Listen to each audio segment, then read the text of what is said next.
ভাগেই আমার ভোটটি এখানে মণিপুর বালক উচ্চ বিদ্যালয়ে আমি প্রদান করেছি। আমি তখন স্বাভাবিক অবস্থা সেখানে বিরাজমান দেখেছি এবং ভোটার উপস্থিতিও ছিল লক্ষণীয়। এরপরে আমি ক্রমান্বয়ে অনেকগুলা সেন্টার আমি দেখার চেষ্টা করেছি। আমি যেখানে যেখানে গিয়েছি দুই একটা সেন্টার ছাড়া বাকি সেন্টারগুলোতে ভোটার টার্নওভার ছিল খুবই সন্তুষ্টজনক। দুইটা সেন্টারে শুধু আমার কাছে মনে হয়েছে যে এখানে টার্নওভারটা কম। যদি পরিবেশ পরিস্থিতির কথা বলেন তাহলে এই আসন দিয়ে আমরা শুরু করতে পারি।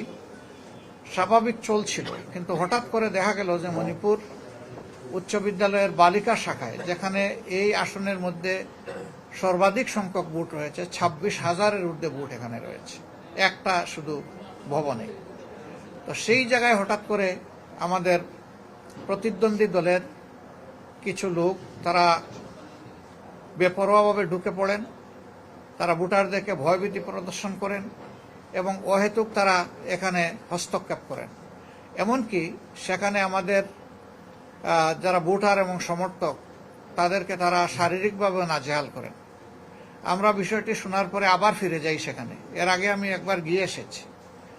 আমরা সেখানে গিয়ে দেখলাম যে সেনাবাহিনীর একজন কর্মকর্তা অত্যন্ত দায়িত্বশীলতার সাথে এই বিষয়টা তিনি হ্যান্ডেল করছেন এবং তখন পরিস্থিতি তিনি আশ্বস্ত করে বললেন যে আমাদের নিয়ন্ত্রণে আছে।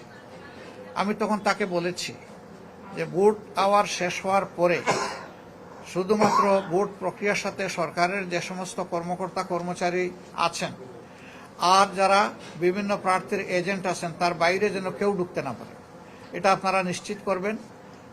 ভিতরের পরিবেশটা এরকম নিশ্চিত করার পাশাপাশি বাইরেও অহেতুক জটলা এবং টেনশন যাতে কেউ সৃষ্টি করতে না পারে সেই বিষয়ে আপনারা আশা করি উপযুক্ত পদক্ষেপ নেবেন। তারা আমাদেরকে আশ্বস্ত করেছেন, আমরাও তাদেরকে সর্বাত্মক সহযোগিতার আশ্বাস দিয়েছি।